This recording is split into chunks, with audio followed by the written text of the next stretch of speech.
Donald Trump and his Department of Justice are panicking after a MeidasTouch host won a major court order in a Washington, D.C. federal court under the Epstein Transparency Act to release a set of redacted documents and also to provide a redaction log or privilege log of documents that are still being withheld by the Department of Justice in connection with the Epstein Transparency Act. So all of the documents that are not being turned over, what's the basis and grounds for which you are not turning them over? Is there some privilege? Is there some other exemption that you believe you don't have to turn over these documents? And we're talking about potentially millions of documents. And we believe, and Katie Phang, the MeidasTouch host who brought this lawsuit, believes also that the Trump regime is making very improper executive privilege, deliberative process privilege, and other assertions of privilege that would not withstand scrutiny in order to not turn over some of the most damning evidence against Donald Trump and against others in the Epstein class. So Trump's DOJ said that they are now filing an emergency appeal after the Meidas host, Katie Phang, won this very important order from Judge Sullivan in Washington, D.C. The Department of Justice, get this, is calling the federal judge perverse. While the Trump regime covers up the Epstein files, they're calling the federal judge perverse and say that this judge did a perverse ruling regarding Blanche and the Epstein files, and that they will be filing an emergency appeal. A spokesperson for the Justice Department said Todd Blanche has not conceded anything.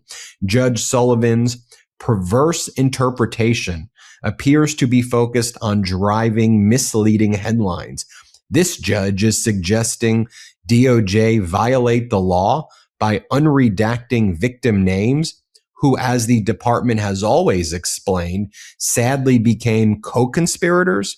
DOJ has produced all responsive documents and will appeal this decision with confidence, the spokesperson said. Notably, the DOJ focused on one small portion of Judge Sullivan's 48-page opinion, where Judge Sullivan said these redactions by the DOJ without a privilege log or redaction log seem to concede the violation, because you have to do a privilege log or redaction log and explain what's happening. But the ruling by Judge Sullivan in 48 pages was much deeper than that.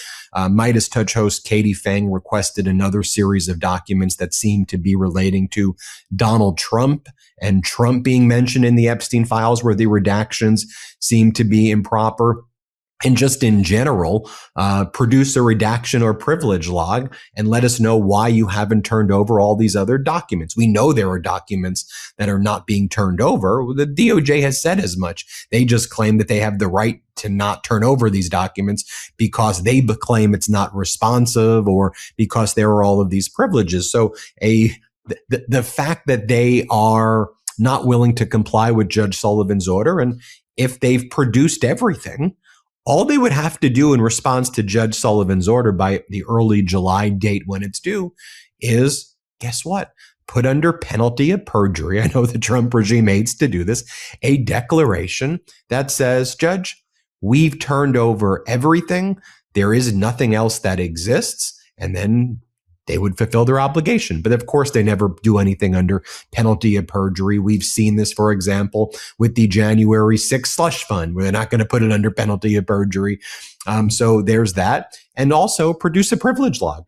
The Epstein Transparency Act says for what you withhold or where you have redactions, you have to go and identify each document, and then you have to list the specific grounds why you've either redacted something or why there are documents that are not being turned over. We know from Pam Bondi's, it was supposed to be a deposition, and Howard Lutnick's was supposed to be a deposition, but it ended up being informal meetings with the House Oversight Committee. That, for example, with Pam Bondi, when she was being represented, or rather a DOJ lawyer was there basically acting as her counsel, but making these objections. They were objecting on the grounds of executive privilege, to say Bondi couldn't even talk about Trump. They were saying that there were deliberative process privileges and other privileges why Bondi couldn't talk about her communications with other executive branch officials and other people in the DOJ. And so they were using these privileges as a way to hide her testimony. And so obviously, a lot of the documents that are not being produced are likely being withheld on the basis of privilege. So the DOJ can say this: we've turned over all the documents that we were lawfully required to turn over. But then it's like, oh, that's your interpretation of what's lawful. It's Donald Trump and Todd Blanche's interpretations of what's lawful. Or get this, just put a list, put a log, let us know what's not been produced, be transparent with the court. And if you're right, it should be very easy. You should be rushing to Judge Sullivan and say, Judge, here's our declaration. Everything's been produced, because that's what normally happens in any litigation.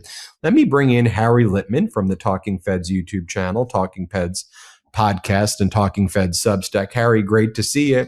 Let's talk about this. All I would say, when I was a litigator and you would have a document production, not even a law that said you have to turn it over, but you would have a document production obligation. You would have to do an affidavit at the end, swearing under penalty of perjury that you turned over all of the documents. And then if you were withholding documents, you had to do a privilege log. That was without an actual law called the Epstein Transparency Law. That was in every other case that I was. It had nothing to do with the Epstein case. It was just, that's how you handle stuff as a litigation. So here they go, calling the judge perverse. We're going to appeal, versus if they had nothing to hide, you would just go, hey, Judge Sullivan, here's our declaration. We've turned over everything. Done. Easy. What do you make of it all, Harry? Yeah, you started with the big point, Ben. They say in this press release, I don't think you'll see them signing an affidavit, we have produced all responsive documents. And the rabbit is deeply in the hat there. They're alleging it's completely deceptive. Katie, you know her very well, that is a misconstruction of only one of her requests. But what she wants are things that they plainly haven't turned over. So first, they redacted the names of senders and recipients in 8 email exchanges with Epstein. No doubt that's a mistake. They need to remedy it, and they haven't. They've also redacted the names of co-defendants in a draft indictment. That's probably what they're talking about when they say she's trying to push us to reveal victims' names, as if that's what the Katie suit is about. Third, you're supposed to have everything mentioning Trump, and they haven't. Fourth, they haven't done anything. They just categorically exempt anything in foreign languages. And then fifth, and this is the main point that you were just making at the end, there's no possible justification here. They needed to have redaction logs. At every redaction, you explain why, somebody can double check you and the like. They have just produced 0 redaction laws. There is no serious argument that, as they say, they have they just simply decided we're going to not do it after, by the way, being way more than a day late and way more than $1 short, and just said, we stop now. We've produced all responsive documents because we say so. So that notion, I think, can't really carry any water at all. Now, Katie's suit is a really interesting one. There's 2 points to raise, and that they're going to be talking about when they run up to the DC Circuit. First is the standing argument, and it's a really good one, or a really clever one, I should say. And if it prevails, I'm not sure it will all the way up, but if it does prevail, you and the Meidas Mighty and I and all kinds of people who really make their living by doing commentating are much empowered, because what Judge Sullivan said is informational injury. Katie Phang goes through all these documents. That's how she, in fact, does many of her YouTubes.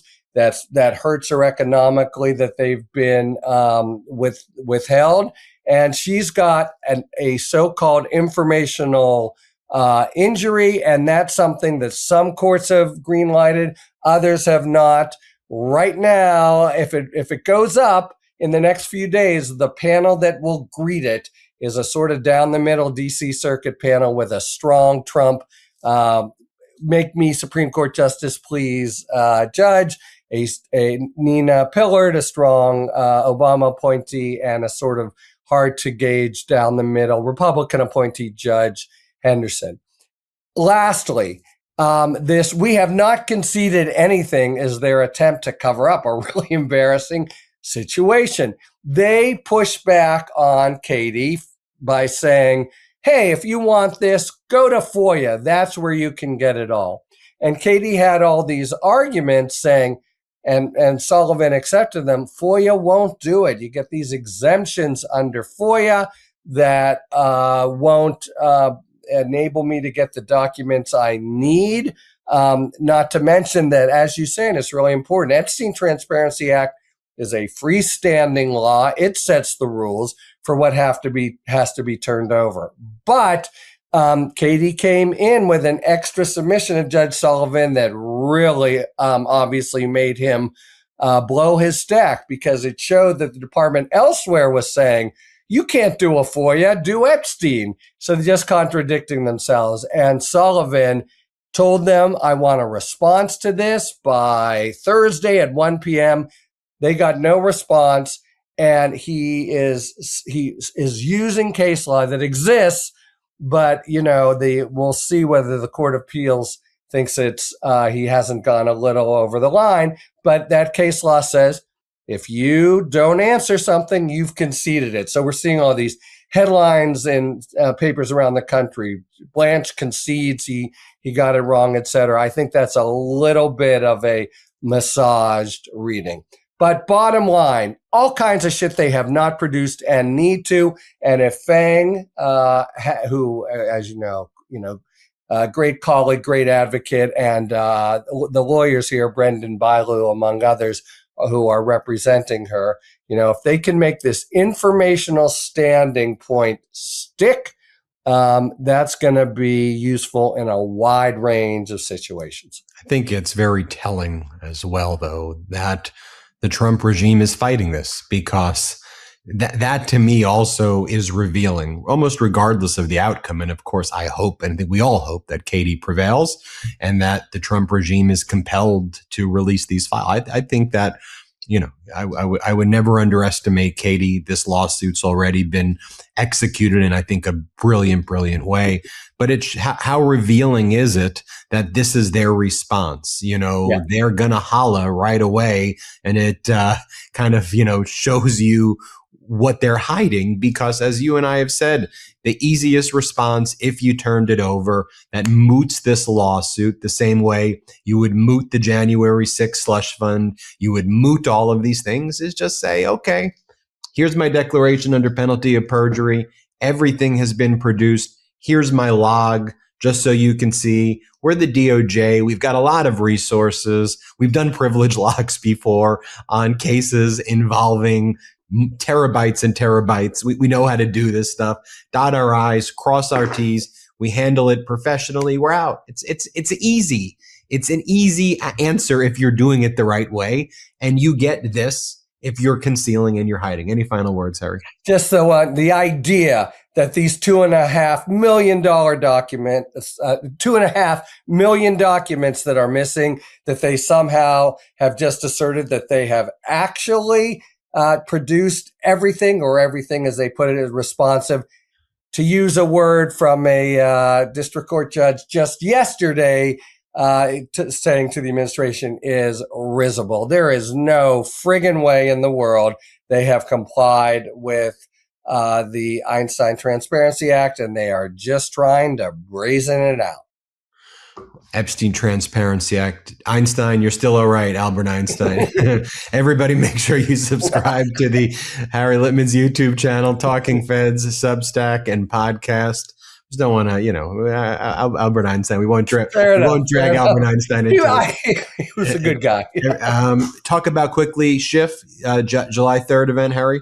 Oh, thanks a lot, Ben. Yes. So we do these one-on-one conversations for the people of San Diego. Great people have come in the past.